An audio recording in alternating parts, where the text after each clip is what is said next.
Let's talk about exits and liquidity because as an angel investor, I'm sure you're familiar with the common refrain from entrepreneurs, which is we will exit in 3 to 5 years, which Good is luck with that. the default saying that we're taught at birth. Um, how important to you is knowing the exit strategy or being conscious of that going into a deal?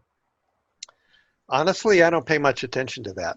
And I'll tell you why. The entrepreneur really doesn't know what that exit strategy is going to be, because it's going to happen probably not in 3 or 4 or 5 years. It's probably going to be 7 or 10 years or more.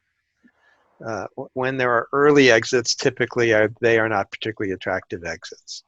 Mhm. So that's not what you're looking for. And if you're thinking that some value is going to be created over 7 or 10 years, that's a long-term game. And most of us don't really know what the world's going to look like in 5 years, never mind 7 or 10 years. Yeah.